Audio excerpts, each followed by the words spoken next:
you are husband, and that a man has approached you, and you want to ask God, is he? Yes, he has all the specs, he has everything, but is he the right person for me?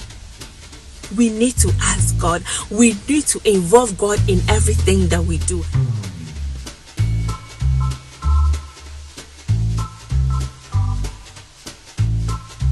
Good morning, good afternoon, good evening, people of God. Once again, we want to bless God for the gift of life. Today, church was awesome. We talk about dwelling in the kingdom. Dwelling in the kingdom. Genesis chapter 1 verse 1 to 3. Verse 1 says that in the beginning, God created the heavens and the earth. So it means that in the beginning, everything was started with God. Everything was started with God. In our month of new beginning, all that we need to do, all we need is the presence of God. You know, most of us will testify that there are certain decisions in our lives that we have taken that we did not ask God. We did not start with God. And so we start by ourselves, and then we go and we hit and we come back. The second phase of the year, all that we're going to do is that we're going to ask God. Whatever we are starting, whatever thing that we are beginning, we are going to ask God, should we do it? Maybe you are praying for that husband, and then a man has approached you, and you want to ask God, is he? Yes, he has all the specs, he has everything, but is he the right person for me?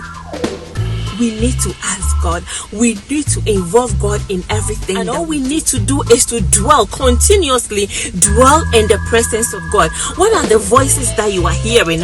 When you dwell in the presence of God, the only voice that you will hear is the voice of God. But when you shift away from the presence of God, that is when you will hear other voices. And that other voices will take you to places that you do not want. And so you want to allow yourself, you want to allow the Holy Spirit to dwell in you, and then when you do that, when you allow the Holy Spirit to dwell in you, that is when the things that seems impossible will be possible. So I just want to encourage you that throughout your life, dwell in the presence of God, because when you do that, whatever blessings that is in the spirituals will manifest itself in the physicals. And so in our month of new beginning, all you are asking God is, God, grant me that grace to dwell in the presence of God. Grant me that grace to dwell in the presence of God, because when you dwell in the presence of God, that is when God will allow you to identify the voice of God. God bless you so much. Until next week, I am Empress Winnie. Bye-bye.